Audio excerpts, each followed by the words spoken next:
Good morning, सुप्रभात and welcome back to Bhagavad Gita चौथा अध्याय वर्सेस 9 एंड 10। लास्ट टाइम हमने बहुत प्रसिद्ध वर्सेस किए थे भगवत गीता के। उन वर्सेस के अंदर हमने उन बातों को टच किया कि इस जीवन में, इस संसार में आने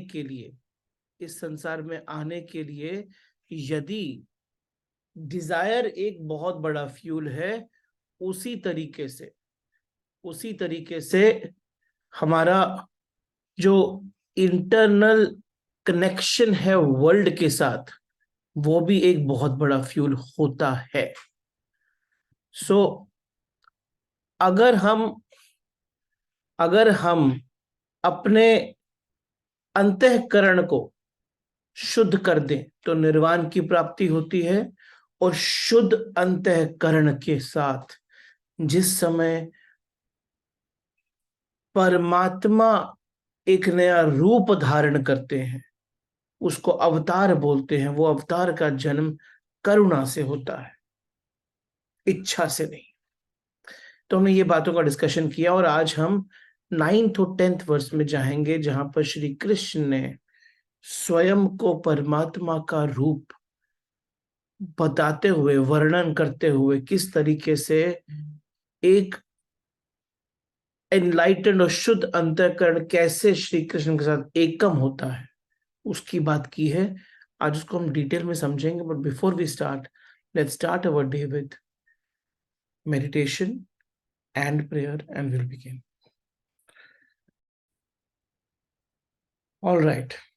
So let's start our day with connection of chapter number 4 verses 9 and 10.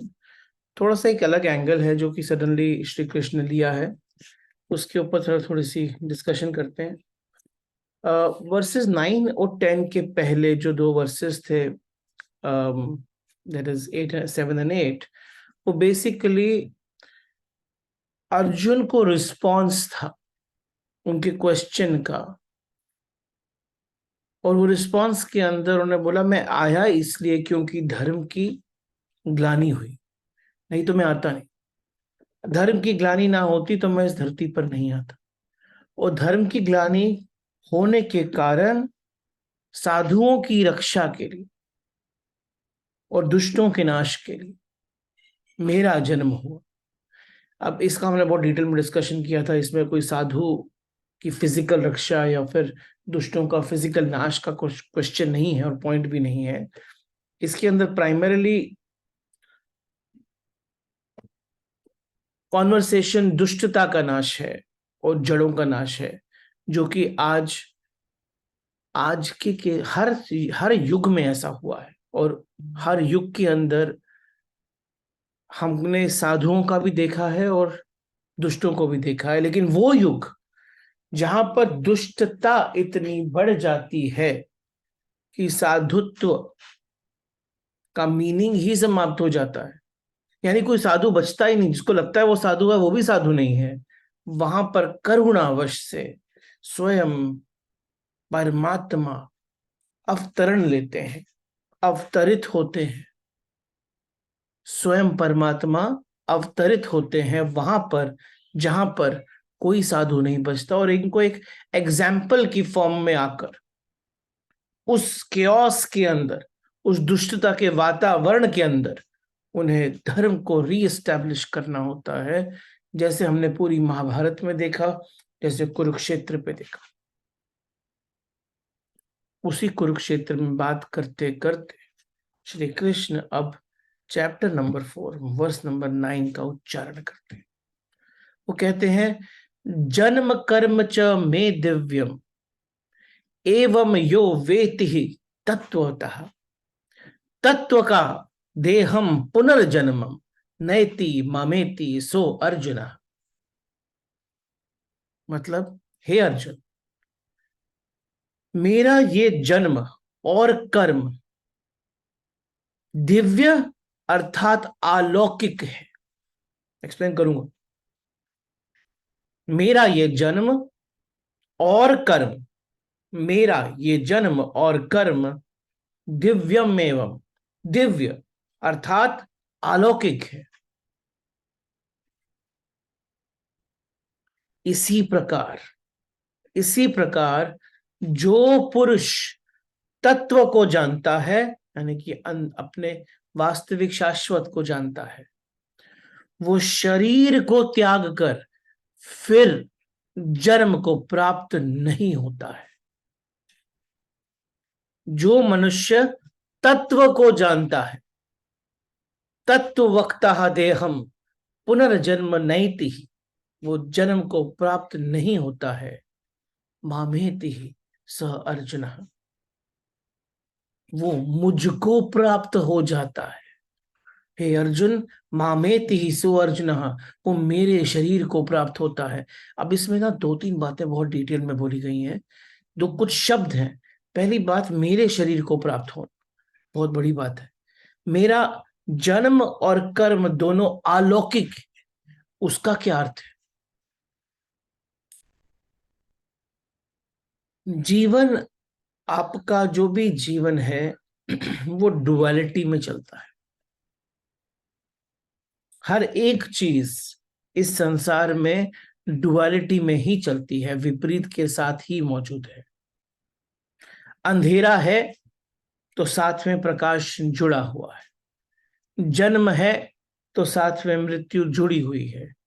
जो विपरीत है वो साथ में ही मौजूद है। जो हमें दिखाई पड़ता है वो लौकिक है, जो हमारी आंखों को प्रत्यक्ष है वो लौकिक है, जो हमारी इंद्रियों की पकड़ में आता है वो प्रत्यक्ष है, वो लौकिक है। जिसे हमारी आंख सुन सकती है, प्रत्यक्ष यानी अक्ष, जिसे हमारी आंख सुन सकती है, जिसे हमारी आंख देख सकती है, जिसे हमारे कान सुन सकते हैं, जिससे हमारा हाथ स्पर्श कर सकता है, वो सब लौकिक है। हमारी इंद्रियां इस जगत को महसूस और एक्सपीरियंस कर सकती हैं। जगत का नाम लौक भी है ना, तो इसीलिए इंद्रियों की पकड़ में जो आया वो लौकिक हो गया। लेकिन जो इंद्रियों की पकड़ में नहीं आता, वो जो सदा से मौजूद है, वो अलौकिक है। इंद्रियां जिसे पकड़ नहीं पाती, हाथ जिसे स्पर्श नहीं कर पाता, कान जिसे इस स्थिति में सुन नहीं पाता, आंख जिसे देख नहीं पाती, जो मौजूद होते हुए भी गैर मौजूद है, वो अलौकिक है। वो इस लोक के साथ ही निरंतर उपस्थित है, लेकिन वो लोक के परे है, इसे अलौकिक है। जो जो भी व्यक्ति इंद्रियों पर ही अपने को समाप्त कर देता है, उसे अलौकिक कभी छू नहीं पाता। तो ऐसा जीवन हमेशा द्वैत में, द्वंद में जीता रहेगा। कृष्ण कहते हैं मेरा जीवन अलौकिक है।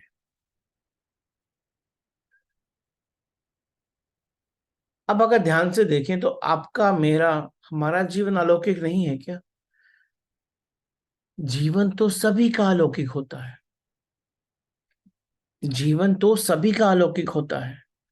सिर्फ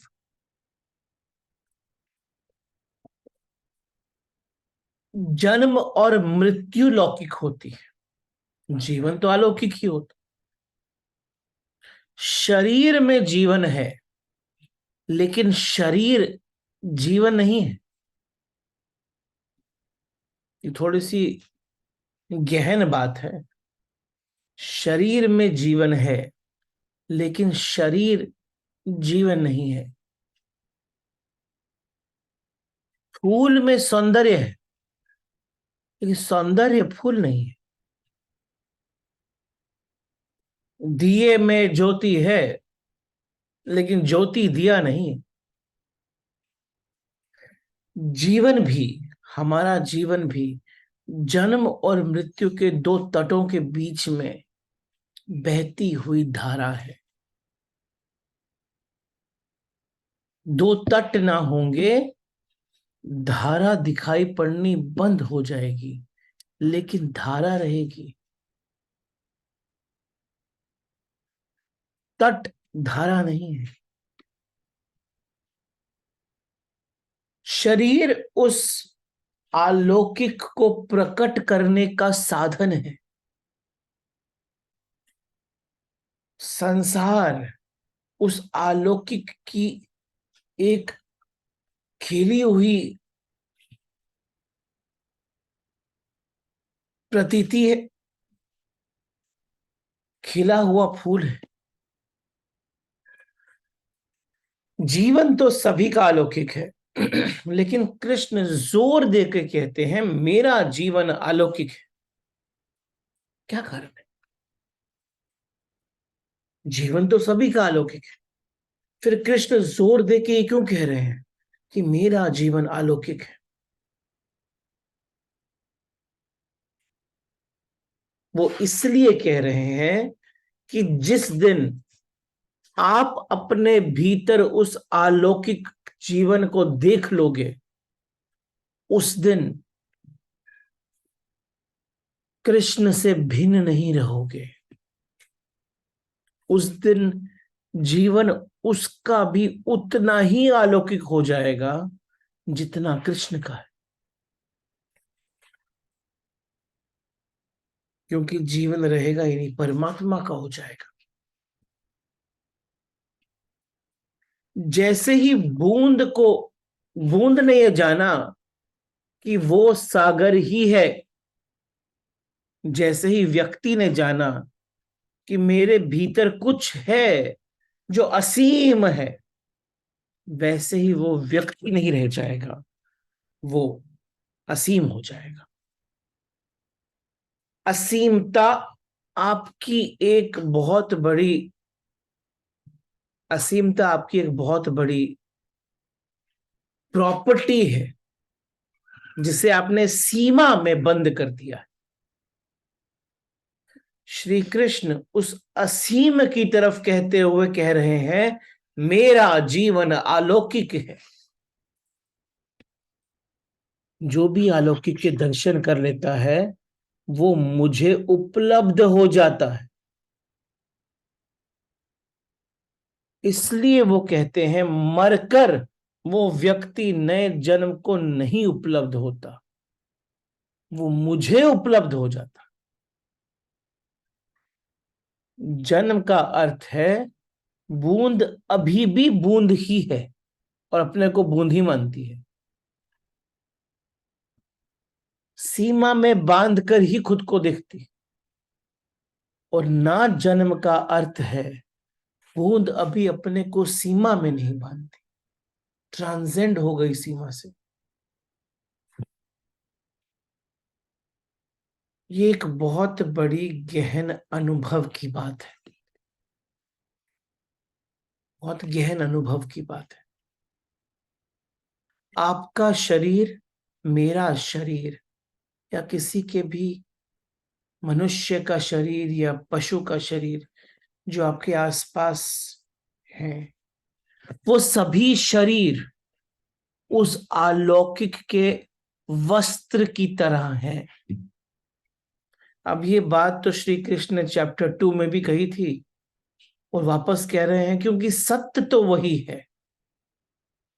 और जब ये आभास होना शुरू हो जाता है अंदर से, जब वो दर्शन होने शुरू हो जाते हैं अंदर से, तब ये शरीर मात्र वस्त्र की तरह कुछ और प्रतीत भी नहीं होता। क्योंकि जब अलौकिक के दर्शन होने शुरू हो जाते हैं तो यही आंखें जो शरीर देखती थी, वही आंखें अलौकिक को देखना शुरू कर देती हैं।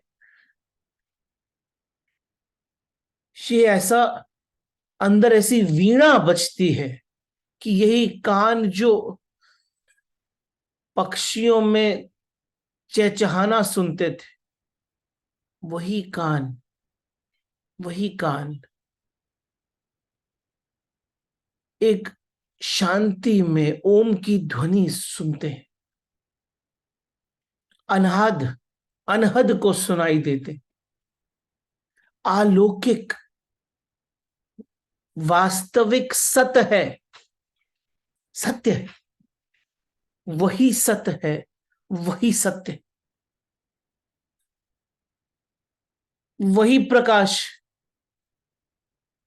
ये आपके अंदर आज भी मौजूद है, अभी भी मौजूद है, इस समय भी मौजूद है, इस क्षण में मौजूद है।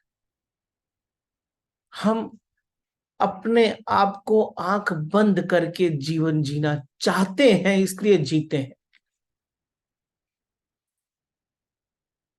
कृष्ण कहते हैं जो भी अलौकिक जीवन को उपलब्ध हो जाता है वो फिर मुझ में ही उपलब्ध हो जाता है, फिर उसका जन्म नहीं होता। जन्म और मृत्यु तो भ्रम है उनके लिए जिन्हें जीवन का अनुभव नहीं है। जिन्हें अलौकिक का अनुभव है वो तो एक इनफाइनाइट पॉसिबिलिटी पे पहुंच जाते हैं। उनको, उनके लिए जीवन, उनके लिए मृत्यु पेज टर्न करने की भांति है। एक और चैप्टर शुरू हुआ, it is one more chapter in the same story. ये एक और अध्याय है सेम कहानी का, कंटिन्यू हो रहा है, कोई नई कहानी शुरू नहीं हो रही है, कंटिन्यू हो रहा है, कंटिन्यू।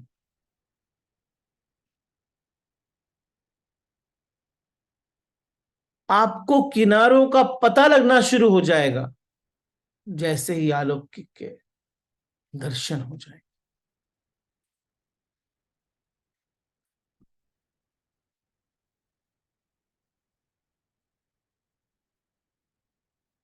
अलौकिक का अर्थ है अब ऐसा हुआ सडनली कि पदार्थ को जिस भांति हम जानते थे उस भांति उसे जानने का भी उपाय नहीं बचा। सेम पदार्थ जिसको मैं एक अलग रूप में देखता था वो रूप परिवर्तित हो गया।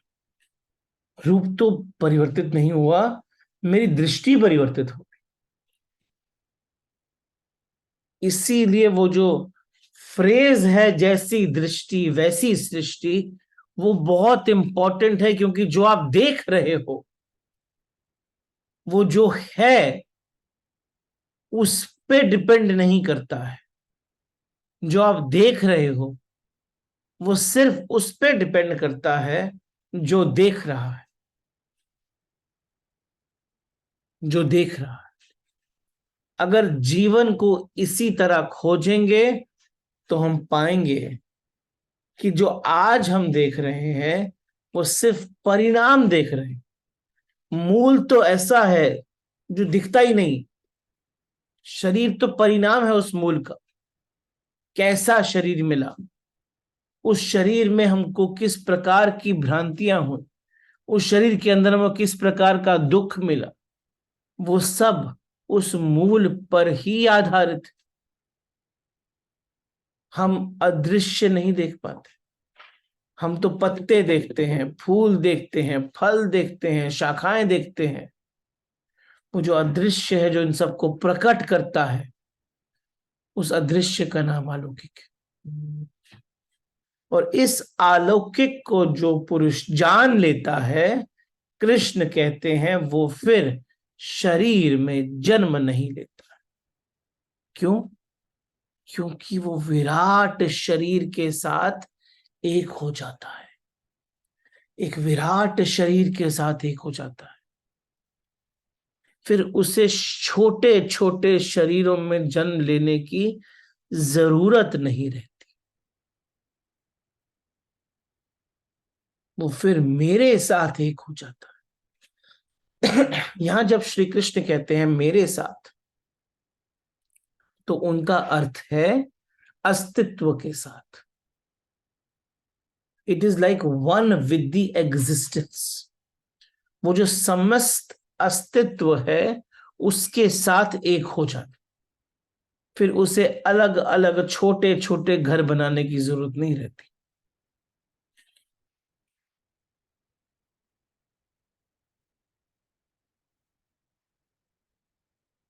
जब भी किसी को भी एनलाइटनमेंट हुआ है,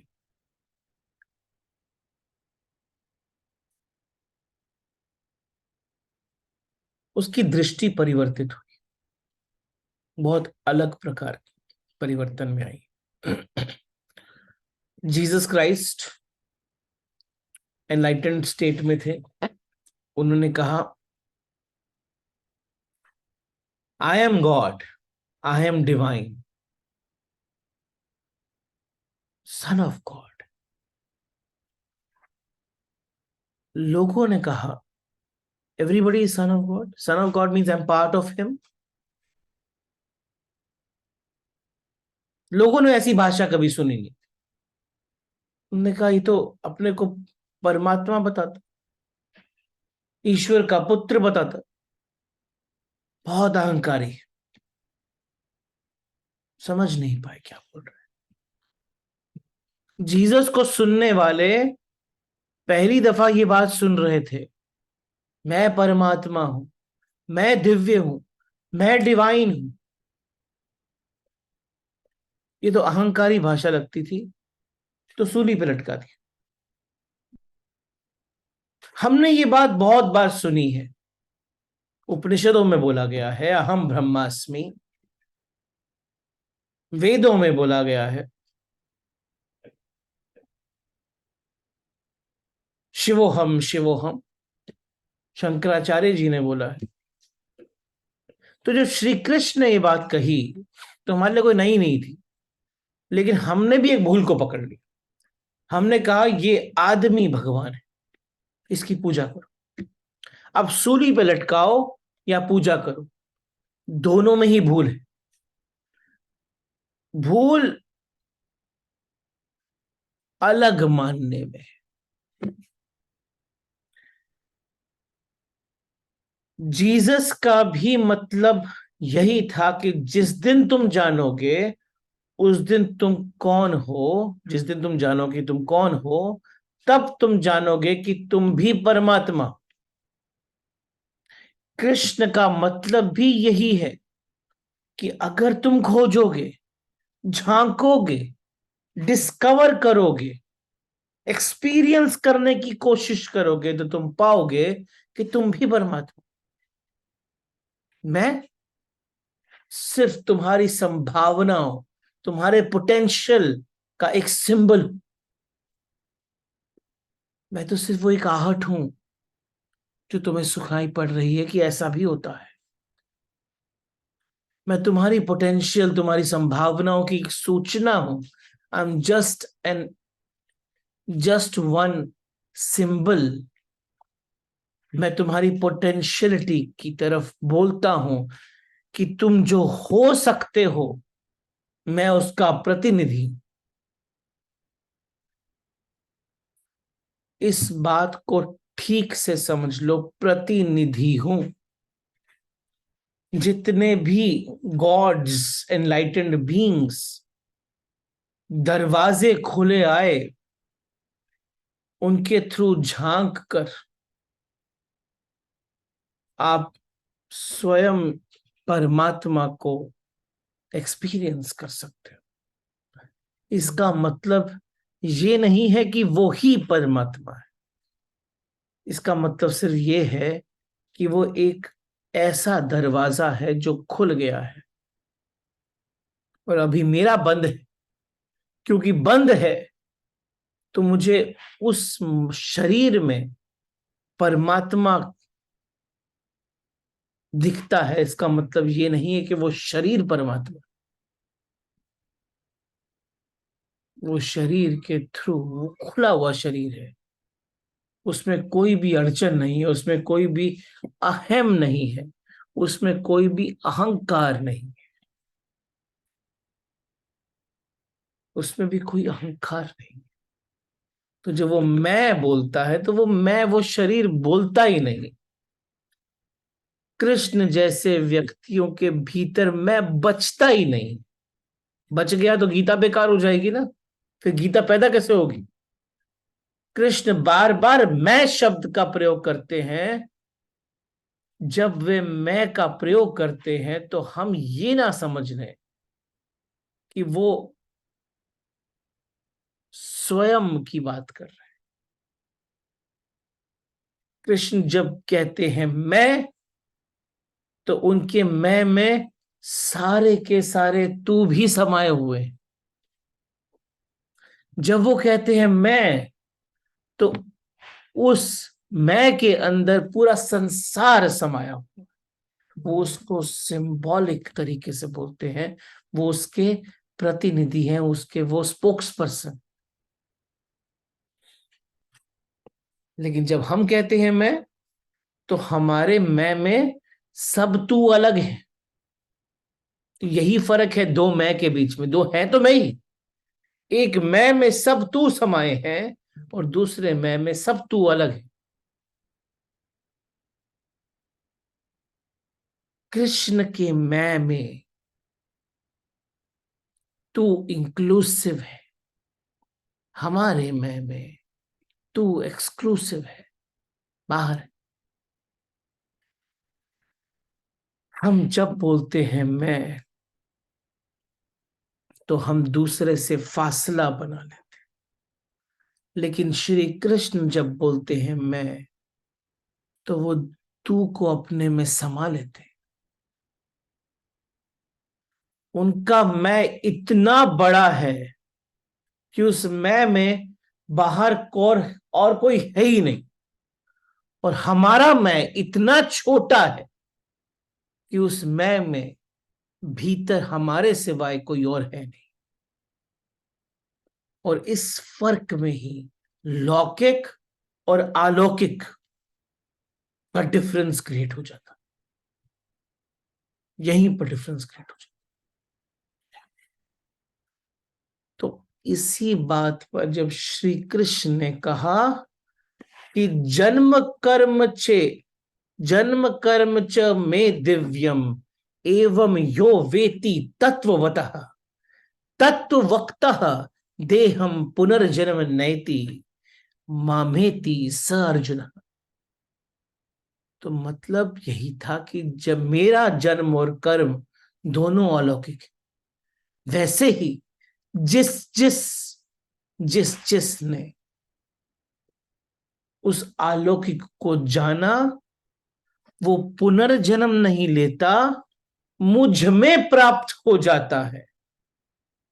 यानी उसका मैं भी, मेरे मैं में तो वो था ही, अब उसके मैं में भी मैं आ जाता हूं।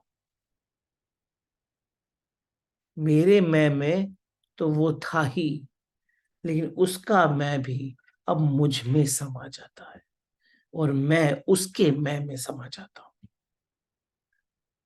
हम एक ही हो जाते हैं। ये वही है, बहुत सारी बातें बोली गई हैं, लेकिन बात एग्जैक्टली घूम के वही है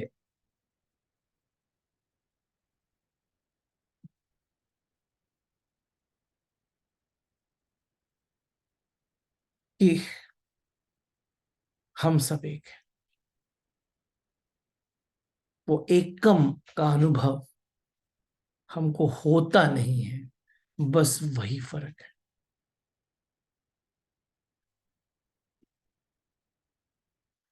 ओके, अभी आते हैं नेक्स्ट वर्स पे। तो वर्स नंबर 10, चैप्टर नंबर 4। वीतराग भय क्रोध, वीतराग भय क्रोध मत माया माम उपाश्रितः बहवः ज्ञान तपसः पूता मत भवम आगतः। जो भी मनुष्य राग, वीतराग, राग, भय और क्रोध से वीत हो जाता है, यानी उससे रहित हो जाता है, जो उससे डिटैच नहीं बोलेंगे, उसे ट्रांसेंड हो जाता है, जो अनन्य भाव से मेरे में स्थित हो जाता है, वो मेरी शरण में आ जाता है। और बहुत सारे, बहवो ज्ञान तपसा, बहुत सारे पुरुष ऐसे ज्ञान रूप तप से पवित्र हुए हैं और उन्होंने मेरे स्वरूप को प्राप्त किया है। हे अर्जुन, पहले भी राग, भय और क्रोध से रहित अनन्य भाव से मेरे में स्थित रहने वाले मेरी शरण में हुए बहुत सारे पुरुष ज्ञान रूप तप से पवित्र हुए हैं और मेरे स्वरूप को प्राप्त कर चुके हैं।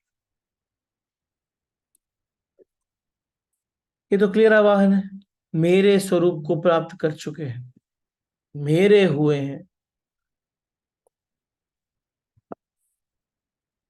ये अभी भी उसी क्वेश्चन का आंसर चल रहा है जो कृष्ण से अर्जुन ने पूछा था कि आपका तो जन्म अभी अभी हुआ है। अब जब वो बोले कि मेरे को प्राप्त कर चुके हैं, मेरे से पहले भी बहुत सारे हुए हैं जो मेरे को प्राप्त कर चुके हैं। अब यहां पर दो मेरे हैं, मेरे से पहले भी बहुत हुए हैं, कृष्ण के पहले से भी बहुत हुए हैं जो मेरे को प्राप्त कर चुके हैं, जो परमात्मा को प्राप्त कर चुके हैं। यानी कि परमात्मा कई लोगों के थ्रू ऑलरेडी प्रकट हो चुका। तो जब कृष्ण बोलते थे कि सूर्य को मैंने बताया था, सूर्य को मैंने बताया था, वो परमात्मा में था, कृष्ण में नहीं था। आज कृष्ण के रूप में मैं तेरे को बता रहा हूं, फर्क कुछ नहीं है। उधर भी मैंने बताया था, इधर भी मैं बता रहा हूं। अब लेकिन ऐसे प्राप्ति होती कैसे? शायद जो मैं बातें करूंगा अभी वो शायद बोलेंगे पहले भी करी थी, लेकिन जब भी मैं भी इस बातों को करता हूं बार बार, तो मुझे भी नया लगता है, नया कुछ हो रहा है। बात वही है, नया आभास, नया एहसास। वीतराग, पहले भी राग से ऊपर उठे लोग, वीतराग। श्री कृष्ण बहुत ही स्मार्ट, उन्होंने विराग नहीं बोला, उन्होंने वीतराग बोला। राग का अर्थ होता है अटैचमेंट, विराग का अर्थ होता है डिटैचमेंट।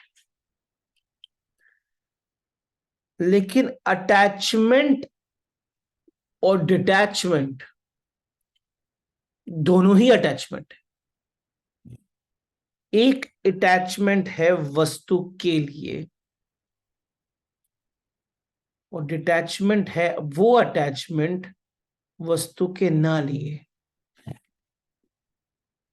राग का अर्थ है एक आदमी धन के पीछे भाग रहा है, धन को पकड़ता है, दिन रात गिनता है, दिन रात सोचता है। विराग का अर्थ है धन के विपरीत हो जाता है, धन से भागता है। कोई धन उसके सामने रख दे तो आंख बंद कर लेता है, धन से भागता है। राग धन को पकड़ता है, राग लस्ट को पकड़ता है, पीछे भागता है। विराग धन से भागता है, लस्ट से भागता है। विराग भी विपरीत राग है तो राग, उल्टा हुआ राग। लोग दोनों की एकाग्रता में, दोनों की कंसंट्रेशन में फर्क नहीं है। एक की कंसंट्रेशन उसकी तरफ है, दूसरे की कंसंट्रेशन उसके विपरीत है। लेकिन वीतराग, वीतराग जिसका प्रयोग श्री कृष्ण ने बड़े सुंदर तरीके से किया। वीतराग, वीतराग का अर्थ है पार हुआ। तीसरी बात है, ना राग ना विराग, जो राग और विराग दोनों के पार हो जाता है वो वीतराग है, जिसके लिए बात बस व्यर्थ हो जाती। धन से भागता नहीं, धन की तरफ भागता नहीं। आता है तो ठीक, नहीं आता तो भी ठीक। भोजन मिला तो ठीक, नहीं मिला तो भी ठीक। दर्पण हो जाता। दर्पण जो है उसको रिफ्लेक्ट करता है। दुख है, दुख रिफ्लेक्ट करता है। सुख है, सुख रिफ्लेक्ट करता है, रिफ्लेक्ट करता है। दुखी नहीं होता है, सुखी नहीं होता है, रिफ्लेक्ट करता है। धन होता है तो धन ही नहीं होता, धन नहीं होता तो निर्धन भी नहीं होता है, रिफ्लेक्ट करता है। कृष्ण कहते हैं जो राग के पार हो जाता है, बियॉन्ड चला जाता है,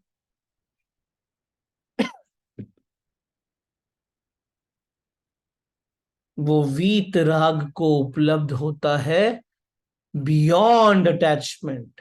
डिटैचमेंट नहीं, आसक्ति के बाहर और विरक्ति के भी बाहर। वो एक अलग कोण पे जाके बैठ जाता है। जो वीतराग हो जाता है वो मेरे शरीर को उपलब्ध होता है। अब ये भी बड़ा कंफ्यूजन है, इधर ना बड़ा क्लियरली बोला उन्होंने उसके अंदर।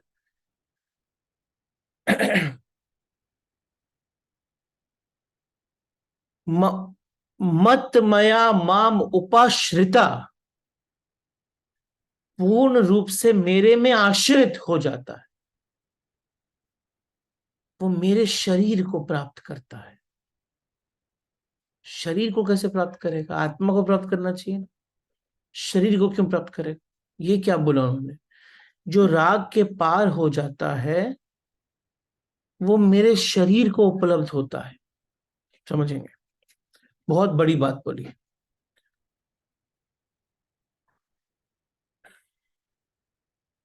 जो वीत राग, वीत भय, वीत क्रोध, वीत धन, वीत इच्छा इसके पार होता है, ये सब जो भी हमारे आसक्ति वाले शब्द हैं उसके पहले आप वीत लगा दो तो पार की बात आएगी। वीत लोभ, ये सब तीसरे आयाम है।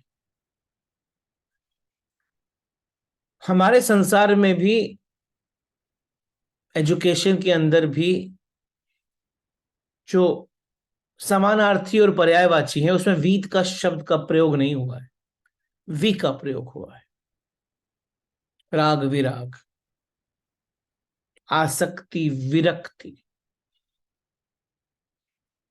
ऑपोजिट। कर्म विकर्म, ऑपोजिट। अब इसके तीसरे कोण पे क्या बैठा है? ये जो इंट्रोडक्शन ऑफ नई वोकैबुलरी है ये श्री कृष्ण ने ही की और गीता में ही की। पहले अनासक्ति शब्द यूज किया, अब वीतराग यूज कर रहे हैं। आगे जाएंगे चैप्टर नंबर 5 में वो अकर्म यूज करेंगे, वो कर्म भी नहीं बोलेंगे, विकर्म भी नहीं बोलेंगे, अकर्म बोलेंगे। तीसरा कर्ण, कोण, थर्ड डायमेंशन।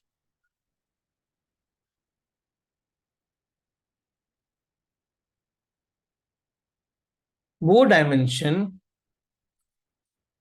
जिसको ना समय बदल सकता है ना स्थान। तो क्लियरली वो ये 4 डायमेंशन के बियॉन्ड है, एक्स वाई जेड और टाइम उसके बियॉन्ड है। आइंस्टाइन ने फोर्थ डायमेंशन का एक्सप्लेनेशन किया, फिर बाद में फिफ्थ डायमेंशन ग्रेविटी भी लेकर आ गए, इन 5 डायमेंशन को भी, लेकिन वो संसार के अंदर का ही कॉन्वर्सेशन, जो भी इनके बियॉन्ड है, पांचों के बियॉन्ड, वो वीत को अप्रूव, वीत, वीत उसको प्राप्त होता है।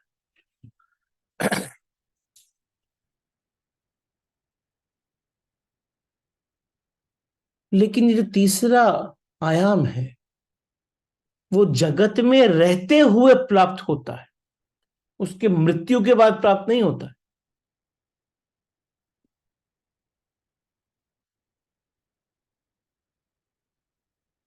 वीतराग का अर्थ है जिसका ना तो कोई मित्र है ना शत्रु। वीतराग का अर्थ है जिसका चित्त किसी भी चीज से, किसी भी कारण से बंधा हुआ नहीं है, मित्रता से भी बंधा हुआ नहीं है, शत्रुता से भी बंधा हुआ नहीं है। वीतराग का अर्थ है जो है उसको वो वैसे ही उसी रूप में प्रकट कर देता है, क्योंकि सब बांध लेते, मित्र भी बांध लेते, शत्रु भी बांध लेते, आपके सारे के सारे संबंध बांध लेते, और कुछ बंधनों में हमें अच्छा भी लगता है, इसलिए हम उसको छोड़ना भी नहीं चाहते, चाहे तो कर सकते। मित्रों की भी याद आती है, शत्रुओं की भी याद आती है। एक्चुअली मित्रों से ज्यादा शत्रुओं की याद आती है, ज्यादा ही आती है। मित्रों को भूलना बहुत आसान है, शत्रुओं को भूलना आसान नहीं है। राग को भूलना आसान है, विराग को भूलना आसान नहीं, बहुत कठिन है। प्रेम को भूलना आसान है, घृणा को भूलना कठिन है। शत्रु पीछा करते हैं छाया की भांति, सब विराग बदल देता है। लेकिन जब वीतराग को उपलब्ध होते हो तो बहुत शांति है, क्योंकि मित्र और शत्रु अब एक हो गए। मन द्वंद में ढोलता ही नहीं, मन तो एकाग्र हो गया, वीत के अंदर विश्राम में चला गया, परमानेंट विश्राम की स्थिति में, और वहीं से वो विलीन भी हो जाए। कृष्ण ऑपोजिट की बात नहीं कर रहे। कृष्ण कहते हैं वीत राग, वीत क्रोध, वीत को कभी छुट्टी देनी नहीं पड़ती, क्योंकि वीत द्वंद में होता ही नहीं। जो विरागी होता है उसे कभी कभी रागी बनना पड़ता है, जो घृणा करता है हमेशा उसे कभी कभी प्रेम करना पड़ता है, थक जाता है ना एक जगह से। It's very tiring to be in one state, you have to go in other state to just take some rest. इसलिए सिर्फ वीतरागी पुरुष 24 घंटे एक रस में हो सकता है, ना रागी हो ना विरागी हो, वो दोनों नहीं हो सकते, लेकिन वीतरागी हो सकता है। कई बार लोगों ने मुझसे पूछा है कि मेडिटेशन कैसे करते हो। रागी विरागी को करनी पड़ती है, वीतरागी सदैव एक ही स्थिति में होता है, इसीलिए वो हमेशा परमानेंट मेडिटेटिव माइंड की स्थिति में होता है।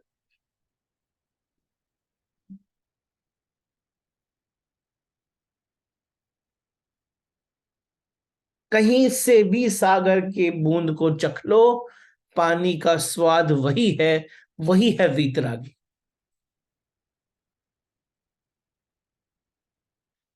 तो पहला लाइन। दूसरा लाइन, कृष्ण बोलते हैं वीतरागी पुरुष मेरे शरीर को उपलब्ध होता है। ये कुछ ज्यादा नहीं हो गया?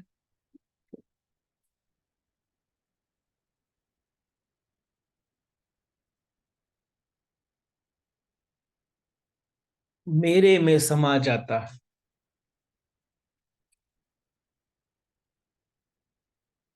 वो बोलते परमात्मा को उपलब्ध हो जाता। तो टेक्निकली करेक्ट लगता कि कृष्ण हमारे को अंदर से हमें झंझोर क्यों देते हैं? बोलते मेरे शरीर को उपलब्ध हो जाता। क्या राज है? राज बहुत बड़ा है। ये जो ब्रह्मांड है, ये जो यूनिवर्स है, मल्टीवर्स है, ये जो विश्व है, ये शरीर है परमात्मा का। ये जो दृश्य चारों तरफ फैला हुआ है, ये शरीर है। ये चांद तारे, ये सूरज, ये अरबों खरबों गैलेक्सीज, ये प्रकाश, ये शरीर है परमात्मा का। क्या हमने कभी सोचा कि ब्रह्म शब्द का अर्थ क्या है? ब्रह्म का अर्थ होता है विस्तार, जो फैला हुआ, जो चलता ही जाता है, जिसके फैलाव का कोई अंत नहीं। ब्रह्म बड़ा साइंटिफिक शब्द है, रिलीजियस शब्द नहीं है। ब्रह्म शब्द एब्सोल्युटली साइंटिफिक है। ब्रह्म का मतलब है जो फैलता ही गया है।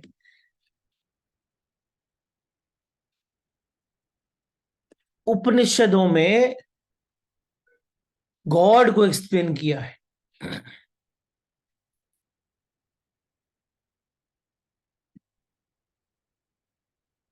उसमें अनंत, अनंत जिसका कभी अंत नहीं होता, फैलाव, भ्रम, अनंत। उसकी एक्सपीडिशन पे कैसे जाओगे स्पेस शिप लेके? जहां जाओगे वही है, रूप अलग है। इसलिए साइंस कभी भी इसके, इस मिस्ट्री को सॉल्व नहीं कर पाएगी। आत्मा को तो हम उपलब्ध है ही। हमारी सारी भूल तो सिर्फ शरीर की है। इसी को तो बचा रहे हैं, इसी को तो संवार रहे हैं, इसी को तो, इसी को तो सुंदर बनाते हैं, इसी पे कपड़े बांधते हैं, इसी की तो सीवी है, इसी का तो रेज्यूमे है, इसी को तो सिंहासन पे बिठाते हैं, इसी को तो नीचे गिराते हैं, इसी का तो अहंकार है, इसी को तो क्रोध आता है। मैं इतना छोटा है, इतना छोटा। आत्मा तो हम सभी की है, लेकिन कृष्ण बोलते हैं जो वीतराग को उपलब्ध होता है वो मेरे शरीर को अर्थात ब्रह्मांड को उपलब्ध हो जाता है। अब बात पूरी हो गई। अब वो एक शरीर में रहता ही नहीं, क्योंकि उसके लिए वो शरीर मात्र वस्त्र बन जाता है। और ऐसे वो कई वस्त्र धारण कर सकता है, किया हुआ मेरे शरीर को उपलब्ध हो जाता है। अर्थात वो आत्मा वेकन हो जाती है कि मैं तो सब तरफ थी ही, मैं था ही नहीं, वो ही था, और वो मैं ही। मैं, पहले वाला मैं था ही नहीं, वो ही था, और वो मैं ही हूं। शरीर का अर्थ है आत्मा का आवरण। शरीर का अर्थ है आत्मा का ग्रह, बॉडी। वो आत्मा को एम्बॉडी करती है, जिसके भीतर शरीर छिपा है, जिसके भीतर आत्मा छिपी है, वो है शरीर। जो लगता है कि मेरा शरीर है, वो हमें इसलिए लगता है क्योंकि हमें राग है। विराग है। जैसे ही वीतराग हो जाएगा तो ये दोनों छूट जाएंगे। ऐसा लगेगा ही नहीं कि मेरा शरीर, सब चांद तारे मेरे शरीर बन जाएंगे, सब पक्षी मेरे शरीर बन जाएंगे, सब जीव और निर्जीव वस्तुएं मेरी शरीर बन जाएंगी। हम असीम को छू लेंगे। प्रेम अवतरित हो जाएगा एक अलग आयाम पे। मित्र शत्रु सब सेम हो जाएंगे। नेचर का एक बड़ा नेचुरल पोजेशन है, प्रोसेस है, वो हर चीज को एक्सेप्ट करती है। गंगा हर को एक्सेप्ट करती है।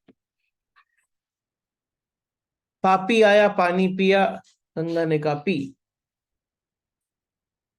पुण्य आया, पुण्य आत्मा आई, पानी पिया, गंगा ने कहा पी। वेग तेज हुआ, कोई वहां पर अड़चन किया, बह गया, डूब गया, गंगा ने कहा सो तो सो। किसी को अच्छे से दूसरी तरफ पार लगाया, गंगा ने कहा सो तो सो। आपने उसमें जंबी बंजी जंपिंग करी या आपने उसमें बोट राइडिंग करी, गंगा ने कहा सो तो सो। मैं तो हूं, मैं नहीं हूं, हूं, बस हूं। सब शरीर मेरे हैं। राग के कारण, विराग के कारण मुझे लगता है ये शरीर मेरा है। जब तक कोई चीज मेरी है और कोई चीज तेरी है, तब तक ये शरीर मेरा है। बस बड़ा इंपॉर्टेंट है। जब तक कोई भी चीज मेरे आभास में, आवाहन में, जब तक कोई चीज मेरी है, जब तक कोई चीज तेरी है, तब तक ये शरीर मेरा है। ये सेंटेंस बहुत अच्छे से गूंजवा लेना अपने अंदर। जब तक कोई चीज मेरी है, जब तक कोई चीज तेरी है, तब तक ये शरीर मेरा है। मेरे का जो भाव है वही मेरा शरीर है।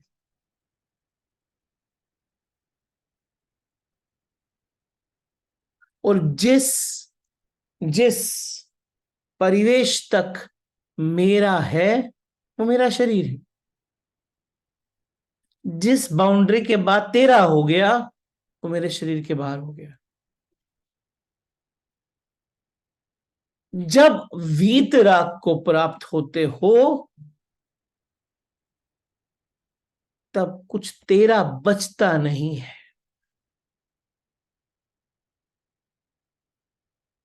वो कहीं भी पड़ा हो, मेरा है।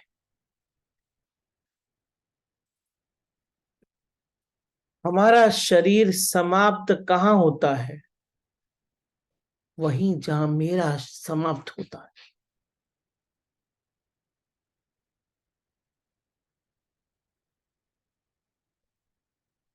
जितनी ये हवा की परतें चल रही हैं, जितनी ये पानी चल रहा है, बह रहा है, जितना ये आकाश दिखता है, फूल दिखते हैं, पत्तियां दिखती हैं, आप दिखते हो, आपके घर रहने वाले लोग दिखते हैं, चाहे वो किसी भी देश में हो,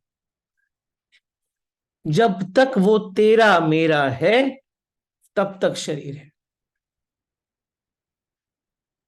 हमारा शरीर वास्तविकता में तो वहीं समाप्त होता है जहां ब्रह्मांड समाप्त होता है, वहीं वो समाप्त होता है। लेकिन ब्रह्मांड कभी समाप्त नहीं होता, इसलिए हम असीम हैं।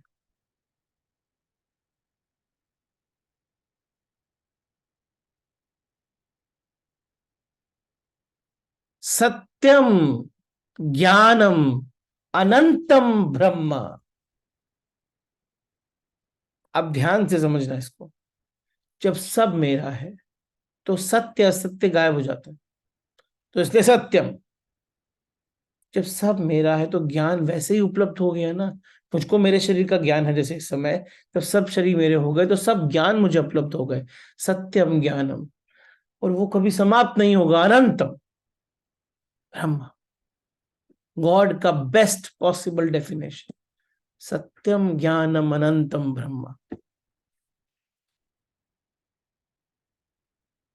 तो कृष्ण कहते हैं जो वीतराग हो जाता है, जो मेरे तेरे के भाव से उठ जाता है, जो आकर्षण विकर्षण से पार हो जाता है, वो मेरे शरीर को उपलब्ध होता है।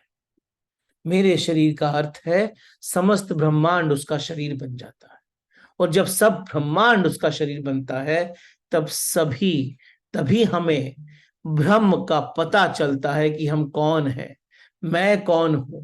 हमें तब तक पता नहीं चलता, सुनिश्चित नहीं होता, सिर्फ ज्ञान रहता है कि ऐसा होता होगा, या फिर एक मेंटल प्रोसेस से हम उसको एक्सपीरियंस करने की कोशिश करते हैं, वास्तविक एक्सपीरियंस नहीं होता।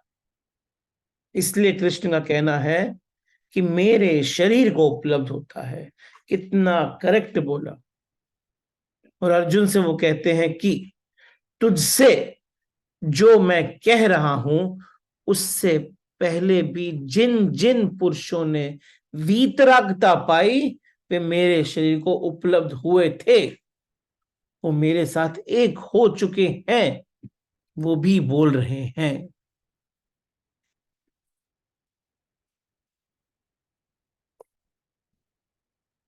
ये वापस उसी प्रश्न का उत्तर है जो प्रश्न अर्जुन ने उठाया कि आप तो अभी अभी आए थे। इसलिए कृष्ण कहते हैं कि जो तुझसे पहले भी कभी भी जिसने भी जान लिया है इस सत्य को, वो मेरे शरीर को प्राप्त हो चुका है, वो मेरे साथ एक हो चुका है, वो मेरे साथ एक हो चुका है। अब बड़ी अनफॉर्चुनेट स्टेट में हूं, कोशिश बहुत हो रही है, कृष्ण भी कर रहे हैं, बहुत अमेजिंग अलग अलग रूपों से करते हैं आके। आज मेरे थ्रू बोल रहे हैं परमात्मा, कभी किसी और के थ्रू बोलते हैं, लेकिन कोशिश जारी रहती है। मैंने पहले भी एक बात बोली थी कि बुद्ध को जब एनलाइटनमेंट मिला, निर्वाण मिला, और वो स्वर्ग के द्वार पे पहुंचे, तो वो रुक गए, कहते मैं नहीं आऊंगा, जब तक सब नहीं आएंगे मैं नहीं आऊंगा, मेरे को वापस जाना है। बहुत मेरे बच्चे वहां बैठे हैं जो कि अभी भी भ्रम में जी रहे हैं, उनको मांड का भ्रम का भ्रम और भ्रम का मतलब नहीं दिख रहा है। अब उनको दिखाने के लिए अलग अलग तरीके से बोलना पड़ेगा। जो दी से सो तो नाही, जो जो सो कहा ना जाए। कबीर ने कहा था, जो दी से जो दिख रहा है, सो तो नाही है, सो कहा ना जाए।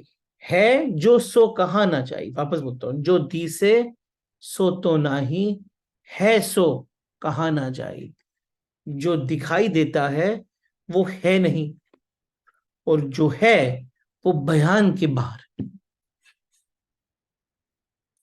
बिन देखे प्रतीत न आवे, कहे ना को कहे ना तो कहे ना को पतियाना।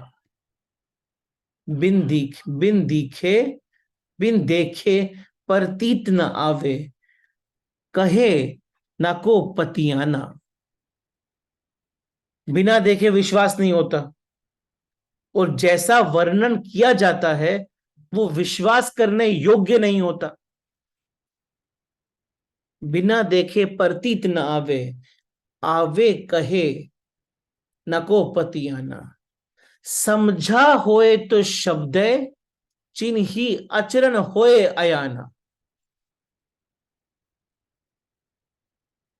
जिसे ज्ञान है वही शब्दों को पहचानता है, और जो अज्ञानी है वो हैरान रहता है।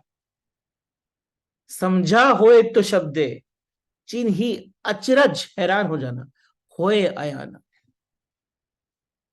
कोई ध्याबे निराकारा, कोई ध्याबे निराकारा को, कोई ध्याबे आकारा। कोई निराकार को ध्यान करता है, कोई आकार को ध्यान करता है। साकार को ध्यान करता है। लेकिन लेकिन या विधि इन दोनों ते न्यारा, जाने जानन हारा। या विधि इन दोनों को न्यारा, जाने जानन हारा। ये विधि दोनों को अच्छी लगती है। निराकार को पूछ लो, कोई यज्ञ कर लेते हैं, वैसे आर्य समाजी बोलते हैं कि, या फिर कुछ धर्मों में बोला जाता है कि ईश्वर किसी रूप में नहीं है, सही बोलते हैं, जो भी बोलते हैं, निराकार को पूज कर ध्यान करते हैं। कुछ लोग आकार को करते हैं, मूर्ति पूजा करते हैं। या विधि दोनों को न्यारा, दोनों को अच्छी लगती है, लेकिन वास्तविकता में जानता वही है जो जाननहारा है। या विधि इन दोनों तो न्यारा, जाने जाननहारा। वह राग तो लखा ना जाई, मात्रा लागे ना काना। कहे कबीर सो पढ़े ना परले, सूरत नीरत जिन जाना। ये जो बातें हैं, विराग है जो आंखों से देखा नहीं जा सकता, क्योंकि उनमें शब्दों की तरह मात्रा और बिंदियां नहीं लगाई जा सकती। कहे कबीर, कबीर कहते हैं, जिसने प्रेम और वैराग, विराग नहीं, वैराग दोनों को अपना लिया है, उसे परले का कोई भी भा नहीं। तो कबीर की बातें जो मैंने पूरा बोला, कबीर ने इमीडिएटली जाके एक ही सेंटेंस में, एक ही पोएम में बोल दिया। वापस से बोलता हूं पोएम तो समझ में आएगी। जो दिसे सो तो नाही, है सो कहा न जाए। बिन देखे परतीत न आवे, कहे न को पतियाना। समझा होए तो शब्द चिन्ह, अचरज होए अयाना। समझा होए तो शब्द चिन्ह, अचरज होए अयाना। कोई ध्याबे निराकार को, कोई ध्याबे आकारा। या विधि इन दोनों को भावे, जाने जाननहारा। वह राग तो लखा ना जाई, मात्रा लागे ना काना। कहे कबीर सो पढ़े न परलय, सूरत नीरत जिन जान। कहे कबीर सो पढ़े न परलय, सूरत नीरत जिन जान। Okay, these are two verses that we did today. Any questions you can ask me now?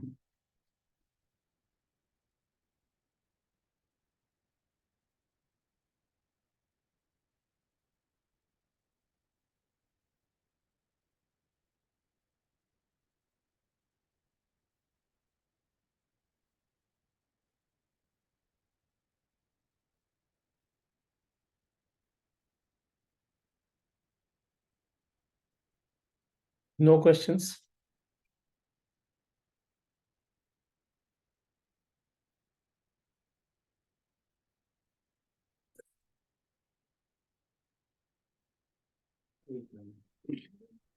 Good morning.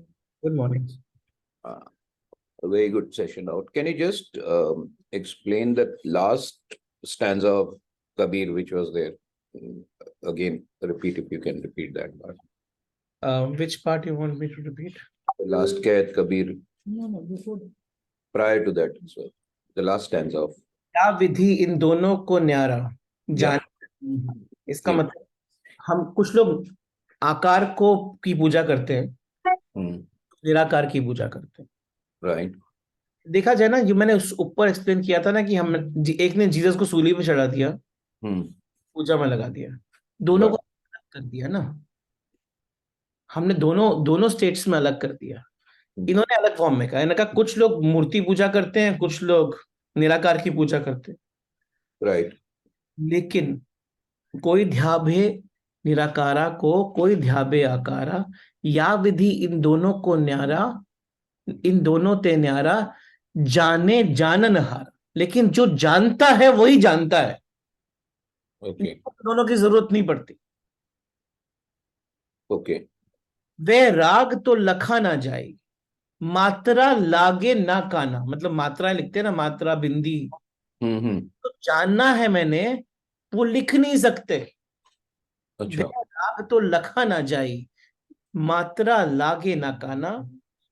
फिर वो लास्ट में वही बोलते हैं, जिसने प्रेम को प्राप्त कर लिया उसको सब कुछ ही प्राप्त, जो कि बेसिकली सब पूरे से प्रेम कर लेता है ना, जो हम्म। वीतराग को उपलब्ध हो जाता है, जिसके लिए पूरा कुछ मेरा तेरा नहीं बचता है, वही वास्तविक सूरत जानता है, बाकी कोई जान नहीं पाता। Okay. So, if how do we, I mean, say, define science, let's say, science, science because is what we are talking is, I think, beyond science. So, actually every scientist who has reached the state of highest realization na, hmm, always realize that it can never be realized fully. yeah, Newton, 3 dimensions and gravity, hmm, x, y, z. hmm, Einstein came, he said ये 3 dimension में तो complete ही नहीं हो रहा है। hmm, यहाँ पर light, वो you remember that, I don't know whether you know it or not, that train experiment, right, lightning दोनों तरफ से फॉल करती है, दोनों सेम टाइम पे फॉल करती है।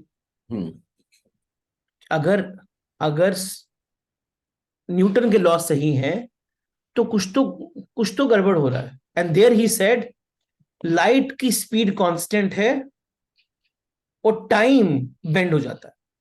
hmm, now if you look at it, what did he say internally? That light is the only constant. What do we say God is? hmm. So God is light. Yeah, You have to just, when I was studying relativity, I was connecting it to so much truth that was presented in Vedanta. hmm, God is light. That is the only constant. He said it. E is equal to mc square. Everything else can change. He said you can never reach the speed of light. Now go to that question. He said mass m is equal to m naught upon 1 minus v square by c square square root. right, That means when you reach the speed of light, hmm, your mass becomes zero. no, look at it. M naught upon 1 minus v square by c square. Hmm. 1/0. Okay, infinite, infinite. Sorry. When you become light, you become infinite. Yeah. What is difference? Hmm. So your mass becomes infinite. That means you are everywhere. Infinite mass कैसे बनेगा? बराबर. So science कहीं ना कहीं जाके break ही हो जाती है. And at the end, last point of his theory of general relativity said, nobody can prove me right, but one person can prove me wrong. There was a sentence written by him. Nobody can prove me right. Because this is his experience, which he tried to put in mathematical equations, ultimately spoke the same thing. So science is the study of time and space. Okay. And spirituality talks about beyond time and space. Anything within time and space will always have me and you. Okay. When it goes beyond time and space, everything is one. Okay. Great. Thank you. Right.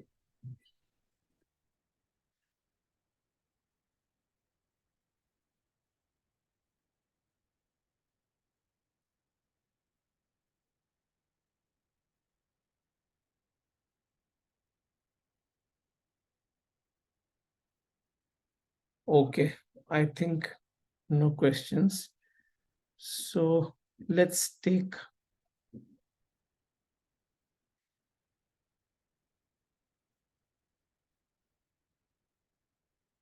All right, let's conclude today's session with a prayer.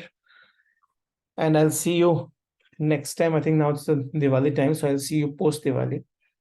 And Till that time, wish you all a very happy Diwali. If possible, just go through the sessions behind, because there's so much of. One second, one question has come.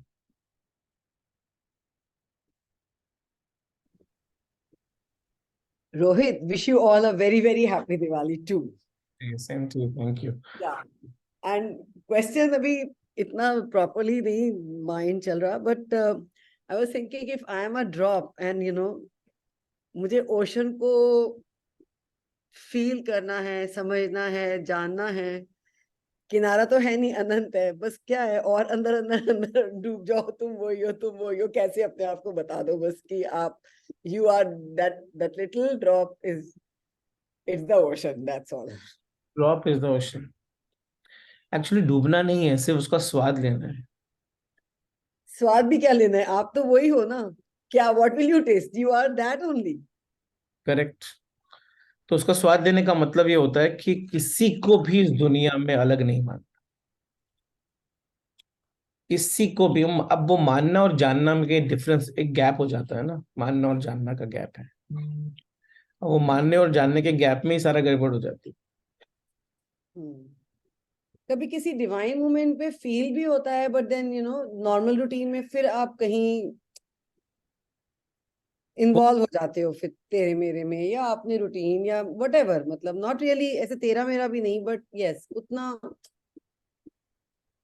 इतना सत होना चाहिए strong कि बस आप फिर सत के अलावा कुछ और फील ही ना करो, कुछ अलग ही ना हो, मिले ही रहो, टोटल अनकंडीशनली डूबे ही रहो लव में.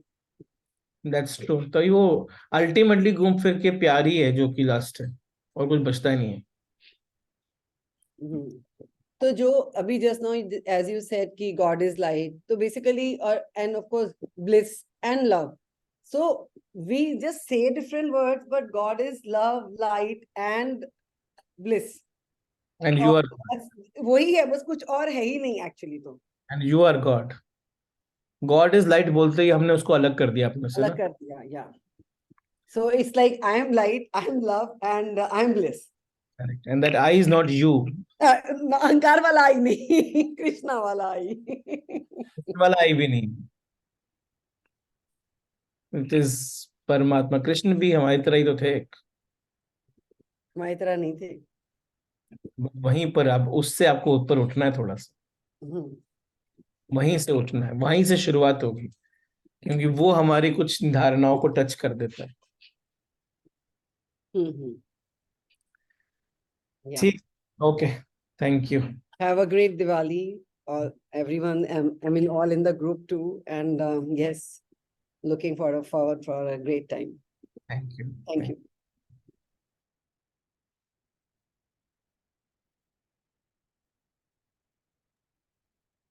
Yeah.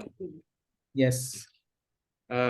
You were talking about attachment and detachment, and you were saying that whatever emotions you are reflecting whatever emotions are there. So is the difference between, or what is that the same thing as experiencing the emotion when you're saying reflecting those emotions? Okay, reflecting the emotions means what? What comes in front of you, you reflect it, and then it goes, you just forget it. It doesn't stay with you. Right. And there was an explanation done in the previous session. I said there are two ways to live life. One is a camera way, other is a mirror way. The difference between camera and mirror is both show you, but in one, the memories remain, in the other, it disappears. The moment that moment is gone. And that is reflection, and this is attachment with that reflected thing once. Okay. So when something wrong happens, you reflect the emotion of that moment, but the moment that goes away, you forget about it. Okay. You don't keep it with you. The problem is we keep things with us. You did something with me few days back, and therefore today I will not do that thing with you. Oh. That is your past conditioning, which is defining your today's moment. So you're a camera, you're not a mirror. Right. Okay. Okay. Good. Very So good. is in that sense, it's still the same as you are just experiencing those emotions, but you're letting go. You are experiencing, you are reflecting, you are expressing till the time it is there. And then you Suppose forget about it. you become shunya again. Mhm. You're a mirror. Okay, got it. Thank Thank you. Thank you. Bye. All right. Thank you very much. Wish you all a very happy Diwali, and let's conclude today's session with a prayer.